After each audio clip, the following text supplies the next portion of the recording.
और हमें यहाँ पे आकर बहुत ही अच्छा लगा। आप लोग जय श्री राम के नारे भी लगा रहे थे, तो ये खुशी थी? ये बहुत ही खुशी है हमें यहाँ मौजूद के। जय श्री राम, जय श्री राम, भारत माता की जय। मंदिर बनाया अयोध्या का, ये बहुत ही अच्छी खुशी की बात है। श्री प्रधानमंत्री नरेंद्र मोदी जिंदाबाद जिंदाबाद। बेटी हम तो कद गाते, मैं तो लिख कर लाया हूँ, मेरे गा सकी हूँ, लिख कर लाया हूँ। कहाँ से आए आप? हम पचगाई से आए पीएम को देखने के लिए। पीएम को देखने के लिए देखने को देवता आ रहे हो। अच्छा, आज तो बहुत सारी सौगातें भी मिलने वाली हैं, उसको लेकर भी खुशी है? यस, हम इसलिए बात करेंगे, बहुत सारी खुशी है कि हमारे यहाँ पर मोदी जी आके बहुत सारी सौगातों का लोकार्पण करेंगे। और सबसे मेन चीज कि हमें उन्हें सामने से देखने का सौभाग्य प्राप्त हो रहा है कि हमारे गाँव में पहली बार आ रहे हैं मोदी जी। तो देखिए, आप वहाँ तक अगर आप नजर डालेंगे तो आपको लोग नजर आ रहे हैं, जय श्री राम के नारे लगा रहे हैं, हाथों में पोस्टर ले रखा है लोगों ने। और साथ ही अब लोगों के पहुंचने का सिलसिला शुरू हो चुका है। 3 लाख से ज्यादा लोगों के पहुंचने की यहाँ पर संभावना जताई जा रही है, इसलिए यहाँ पर तैयारी भी प्रशासन की तरफ से काफी ज्यादा पुख्ता कर ली गई है। कहाँ से आए आप? चिकड़ा गाँव से आए। जिंदाबाद के नारे लगा रहे हैं, पीएम को देखने के लिए आए? नहीं, पीएम हमारे साथ है, तो हम पीएम से जुड़े हुए हैं, इससे कोई बात नहीं। क्या नारे लगा रहे थे आप लोग? भारतीय जनता पार्टी जिंदाबाद जिंदाबाद, जय श्री राम। प्रधानमंत्री नरेंद्र मोदी ने आज बुलंदशहर को 20,000 करोड़ से ज्यादा की सौगात दे दी है और साथ ही उन्होंने कहा कि विकास का बिगुल फूंक दिया है और साथ ही किसानों का जिक्र किया, युवाओं का जिक्र किया और तमाम लोगों का जिक्र किया। कहा कि अर्थव्यवस्था बेहतर हो रही है और साथ ही किसानों को जैसे पहले तमाम दिक्कतों का सामना करना पड़ता था, उसके मुकाबले अब परेशानियां नहीं होती है। केंद्र सरकार, राज्य सरकार लगातार लोगों के बारे में सोच रही है, जिससे अर्थव्यवस्था काफी ज्यादा बेहतर हुई है। मेरे साथ में कुछ लोग मौजूद हैं, उनसे जानने की कोशिश करते हैं। प्रधानमंत्री नरेंद्र मोदी ने कहा कि विकास का बिगुल फूंक दिया है, क्या कहेंगे? विकास किया है, विकास करेंगे। जो अन्य पार्टियों ने इस देश का विनाश किया है, उसके उलट भारतीय जनता पार्टी की नीति और रीति रही है कि विकास किया है, विकास करेंगे और विकास के दम पर हम आने वाले चुनाव के अंदर जाने वाले हैं। हमारा काम बोलता है, विकास बोलता है, बाकियों की तो फालतू फंड की जबान बोलती है।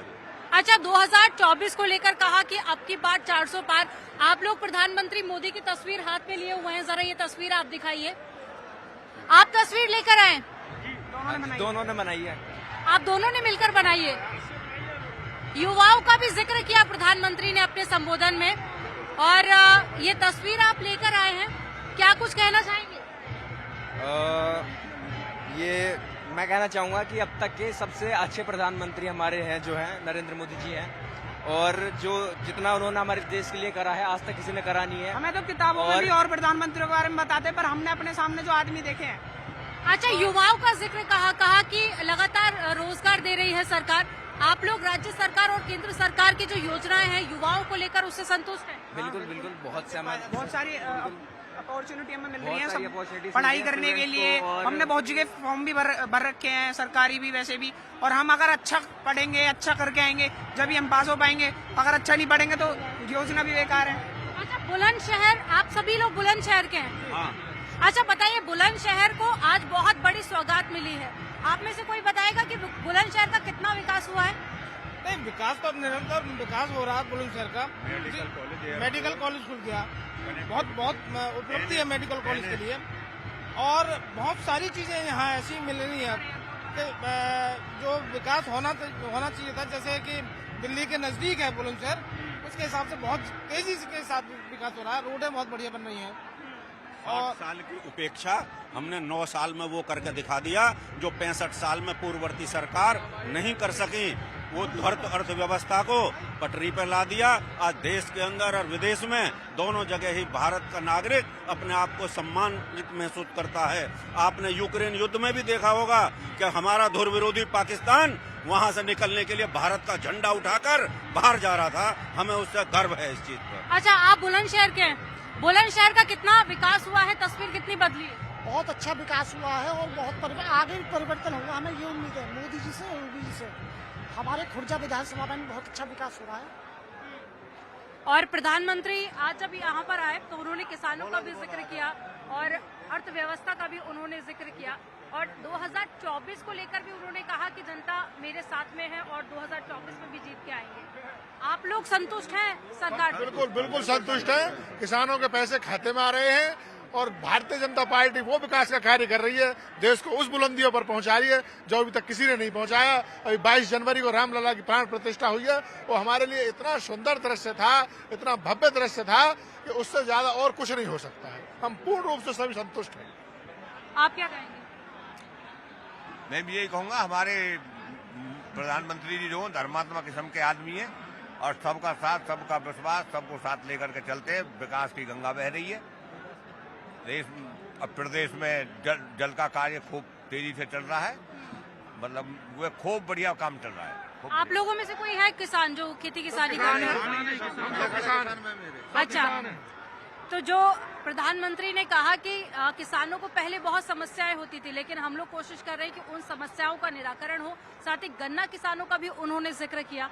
हम गन्ना किसान है, हम खुश हैं, हमारे 14वें दिन पेमेंट आ जावे, लाइट की व्यवस्था बढ़िया, कोई परेशानी ना है, ले जाने में लाने में, सड़क व्यवस्था सब व्यवस्था बढ़िया, खुश हैं हम।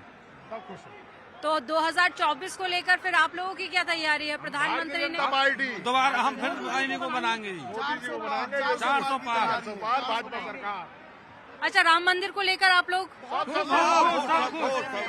आए हैं, राम खुश है सभी लोग। ऐसी कभी खुशी नहीं मिली। ये हमारा बहुत बड़ा सौभाग्य है कि हमारे समय में रामलला की प्राण प्रतिष्ठा हुई है। 500 वर्षों का इंतजार खत्म हुआ है। हम बहुत अपने आप को सौभाग्यशाली समझते हैं। भारत का हर बच्चा, बुजुर्ग जो भी है, सब बहुत सौभाग्यशाली समझते हैं। जय श्री राम, जय श्री राम, 400 पार भाजपा सरकार। प्रधानमंत्री नरेंद्र मोदी ने आज जब अपने संबोधन में महिलाओं का भी जिक्र किया तो उन्होंने कहा कि महिलाओं के काम का वक्त होता है ये, लेकिन वो अपने काम काज छोड़ के बड़ी संख्या में जनसभा में पहुंची है। मेरे साथ में कुछ महिलाएं हैं। अपने घर का काम छोड़ के आई थी आप प्रधानमंत्री को सुनने के लिए? उनको सुनने के लिए कुछ भी छोड़ा जा सकता है, वही इतना उनका हमारे लिए ये सौभाग्य की बात है कि हम आज इस युग में उस युग पुरुष को सामने से देख पा रहे हैं। वो सुना तो हमेशा सुनते हैं जब भी है, लेकिन आज सामने से देखना और सुना वो बहुत अच्छा, हमारे लिए अविस्मरणीय था। प्रधानमंत्री ने महिलाओं का जिक्र किया और वो हमेशा अक्सर मंच से कहते हैं कि महिलाओं को पहले के मुकाबले अब कई सारी ऐसी योजनाएं भी चलाई जा रही हैं। आज भी उन्होंने मंच से जिक्र किया और कहा कि हमारी सरकार लगातार कोशिश कर रही है ताकि महिला सशक्तिकरण पे हम लोग काम कर सकें। आप खुद महिलाएं हैं, क्या कहेंगी? बिल्कुल 33% उन्होंने हमें दिया है महिलाओं के लिए। हर तरीके की उनकी परेशानियां उनको सहन करी है। हम लोगों के गांव-गांव में जैसे खेतों में लोग बाग जाती थी लड़कियां, कितनी परेशानी होती थी। आज उन्होंने जगह जगह टॉयलेट बनवाए हैं, हर तरीके का काम करवाया। लेकिन आज वाकई में हमारे जो देश के शक्तिशाली नेता हैं बहुत अच्छे, मतलब हम लोगों की इतनी हर चीज की वो मतलब सोची है उन्होंने, ये बात आज तक शायद कभी किसी ने नहीं सोची। आपने सुना पीएम को? जी बिल्कुल सुना और बहुत ही सुंदर विचार थे। हर बार ही पीएम के सुंदर विचार होते हैं, लेकिन एक नए भारतवर्ष की जो कल्पना उन्होंने रखी है वो साकार होते हुए हमारी प्रजा देख रही है। और ये बहुत सुंदर विषय है जो हमारा बुलंदशहर विकास की गति पर अग्रसर है। और हम सभी चाहते हैं, हम सभी प्रजा का आशीर्वाद है कि 2024 में 400 से भी ऊपर मोदी जी की सीट आएगी। और हमारे प्राण प्रतिष्ठा समारोह में जो एक नया उज्जवल भारत लोगों ने देखा है वह अद्भुत अविस्मरणीय है। तो आगे हम सभी की कामना है कि हमारा बुलंदशहर भी उसी ऊंचाइयों, उसी विकास की गति पर चलेगा। और 33% आरक्षण जो हमारी महिलाओं को मिला है ये उनके लिए बहुत बड़ी सौगात है। हमारी बच्चियों के लिए इतनी योजनाएं हैं वो बहुत बड़ी सौगात है। आने वाले समय में हमारा भारतवर्ष जिन ऊंचाइयों पे जाएगा वो हम सबको देखने को मिलेगा। आप भी बुलंदशहर की हैं? जी हाँ। पीएम ने कहा कि विकास का बिगुल फूंक दिया है। बुलंदशहर की तस्वीर और तकदीर दोनों बदलने वाली। जी बहुत ऐसा ही होने वाला है। हमारे ककोड़ के लिए भी खुर्जा, बुलंदशहर और ये जो चुना है मोदी जी ने और पहली बार जो आए हैं हमारे मंडल में, हमारे सौभाग्य की बात है। और 33% जो जारी किया है इसके लिए भी मैं उनको बहुत बहुत धन्यवाद दूंगी। और भगवान राम मंदिर को जो लेके आए हैं और आगे के लिए हो सकता है कि मथुरा भी हमारे लिए बहुत लेकर के आएंगे। मैं उनके लिए बहुत बहुत हाथ जोड़ करके धन्यवाद कहूंगी। आप क्या कहना चाहेंगे? प्रधानमंत्री का दौरा था और अपने संबोधन में कई बड़ी बातें उन्होंने कही हैं, किस तरह से देखते हैं? आदरणीय मोदी जी बहुत ही लोकप्रिय नेता हैं। गरीबों को, किसानों को, महिला युवाओं को बहुत योजनाएं वो पिछले 10 साल में लाए हैं। जनता में पूरा माहौल है। देश में मोदी और प्रदेश में मोदी और योगी, यही चल रहा है। सामने कोई विपक्ष टिक नहीं पाएगा। आपने देखा ही होगा। नहीं, अब की बार 400 पार लग रहा है, पूरा होगा। लग रहा है पूरा 400 पार। अब के विपक्ष भी श्री राम मंदिर की जब से प्राण प्रतिष्ठा हुई है तो विपक्ष के लोग भी पूरे सख्ते में हैं और सब उनके घरों की भी वोट हमें, महिलाओं की, उनके परिवार की हमको मिलने वाली है। आगे कोई नहीं टिकेगा, कोई नहीं टिक पाएगा मोदी जी, योगी जी के सामने। कैमरामैन मनमोहन के साथ में मैं अमनदीप, न्यूज़ 18 बुलंदशहर।